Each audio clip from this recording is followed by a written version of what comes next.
Tungod sa kagustuhan nga modako ang kargada sa akong bana. Day and night, nagatambay siya sa dakong bundo sa among uma. Maayong adlaw kanimo DJ Sam, ingon man sa imuhang mga viewers. Tawagan na lang ko Carmina. 36 anyos ko DJ Sam, dunay 5 ka mga anak ug usa ko ka single mom. Pero karon duna na ko'y partner. Kasado ko sa una na akong bana DJ Sam, pero humanasakpan ako siya nga dunay karelasyon. Kadto pag yung nagapapatad namo nga silingan og last 2. Ako na siyang gibuwagan. Minyo na pud siya DJ Sam ang iyang kabit. Ibiyaan pud niya ang iyang pamilya sama sa akong bana. Ambot lang og asa sila nang lupad sa akong bana karon. Asa silang espidnuha paingon. Ingon pa sila kung salbahis daw ang una nimong bana. Basin sa ikaduha, maayo na. Maong nakipagminyo ko sa akong ikaduhang bana karon nga tawgon na lang nato siya og Naldo. Wa pa mi kabaton og anak DJ Sam, tungod kay baguhay pa lang yud mi. Mga 5 pa lang mi kabuan na sukad nga nagtipon ming Naldo. Ang akong tulo ka mga anak tuas ako mga ginikanan. Samtang ang duha, niya nga rin namo tipo ni Naldo. Kinis Naldo DJ Sam, hastang gamaya gyud og kargada. Gamay kay siyag tabadidoy. Kung dili mangisog lagi no, murag panit ra gyud ang naa. Pero kung mangisog, mugimaw pod gamay. Kanang mura bitaw og tambok-tambok lang siguro gamay sa kamyas o kana bitawng iba sa Bisaya, kanang aslumba. Kada bugno na mo sa kama DJ Sam, magsorry gyud na siya inighuman. Ug mausap daw na ang hinungdan nga nung wa siya naminyo. Karon pa lang sa ako 47 anyos na siya. Para pud sa ako DJ Sam, di naku anak kahangol og ana-ana. Idara na baya ko, doon na ako'y 5 ka mga anak. Dili na na mao ang akong prioridad. Ang ako alang no katimbang sa kinabuhi. Kay di gyud baya lalim ang mag-inusara. At least, na ako'y kauban tapos responsable pud baya si Naldo. Mapasalamato na kaay ko ana sa Ginoo. Buutan pud siya sa akong mga anak DJ Sam. Gidawat niya o gitrato pud niya nga murag mga iyahag yun. Kaso, pirmi na akong masakpan si Naldo nga maghalad-halad sa among umahan. Kanang dako bitaw nga bundo DJ Sam, kay gina-wish day niya nga dunggon na sa mga duwende daw ang iyahang gusto, nga padakon lagi daw ang iyang bunal. Napa siya isuksok nga suwat kanuhay sa kilid sa bundo di siya Sam, nga ako pong mabasahan kung muadto ko. Ang sulod, hangyo niya ang mga duwende. Naunta daw, tabangan siyang mudako ang iyaha. Gibadlong na nako siya sa ingon anak niya nga tirada di siya Sam. Pero gahig ulo tawhana. Di daw siya gusto nga biyaan daw nako siya tungod kay gamay daw kaayo ang iyaha. Gihatagan nako siya assurance sa DJ Sam nga dili na importante sa ako Ang para nako gyud no, ang iyang pagkamaayo sa amua.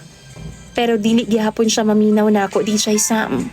Baliwalaon niya ang ako mga istorya kay nasulti lang daw nako na tungod kay bag-o pa man daw mi. Maluoy na gani ko pag-ayo sa iya DJ Sam kay usahay no, muhilak na gyud siya. Kada buntag ana no magsige siya gli sa iyang bunal kung naabay kabag-uhan. Pero wa man gyud. Gamay jud bitaw noon kaayo as in iya DJ Sam. Di lang man jud nako maramdaman gani inig sulod sa ako Gamay nga mubo pa jud.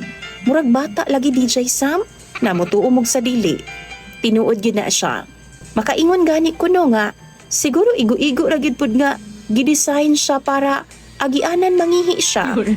Pero wa na ako na ginapa-feel sa iya DJ Sam. Aron nga di siya maluoy og samot sa iyang kaugalingon. Ang kalagutan lang yun nako. Kay matag Martes o Biyernes, gahalad siya. Bisan unsa na lang sa bundo DJ Sam. Aron lang jud sa iyahang wish. Pero wa man gyud nahitabo DJ Sam. Way kabag-uhan sa size sa iyang tabadidoy. Usahay gani no maghatag na siya cake nga buo. Kanang mga bugas or kanon nga mga lamion bitaw DJ Sam, ipasuwabe pa na niya didto sa bundo. Unya karon pa jud, nagtukod na gina siyag payag duol didto. Kay didto pud siya matulog kay gaampo man siya DJ Sam. Matag 6 a.m., 12 noon, 3 p.m., 6 p.m., 12 midnight, og 3 a.m. Taas palagi siyag oras didto kaysa sa ako DJ Sam. Unya distansya ba ang among umano? Gibadlong ko manggod na siya kaniadto, kay magsulo-sulo na siya DJ Sam, kana bitawng langkay. Muadto in taon na siya gabalik-balik sa umanamo, gabiing dako kadlawon, kay para lang jud tumanon ang iyang ampu-ampu DJ Sam. Nana siya'y orasyon, aron daw masakpan daw niya ang duwende, ug mangayo daw siyag pabor nga padakon daw ang iyang tabadidoy. Muna, nagpayag na lang yun siya dito kay masuko man ko anang iyang sigbalik-balik gabiing dako. Niyag maunsa daw siya sa Danbe. DJ Sam, mabalaka po din tawon ko sa ako ang bana nga si Naldo. Kagahapon, perti na kong yaw-yaw sa iya ha. Gilain din niya pagsabot. Giingnan ba naman ko niya nga, kung di kakahulat nga mudako ning ako uli na lang sas inyo ha. Balik lang puhon kung dako na ni. Naunsa naman in taon ning tawhana, oy mura naman og nayabag. Napuno lagi in taon ko DJ Sam, gikapoy nako sa pagpasabot sa iyaha nga dili lagi na importante sa ako Siya, ang iyang pagkasya ang importante nako DJ Sam. Katimbang sa kinabuhi. Usahay no kapuyon ko. Pero tungod kay gimahal na ako si Naldo, di pod ko gustong biyaan siya. Daubi kung kamo ang nasa kong sitwasyon, unsa man daw inyong buhaton. Biyaan na lang ba ninyo siya?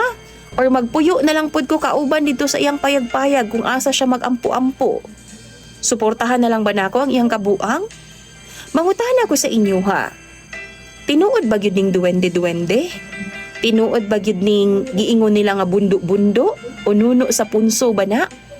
Palihog lang ko daw mga viewers ni DJ Sam nga naay nahibaw-an. Tambagi daw ko ninyo sa comments section. Kay ako nang pambasahon inyong mga tambag.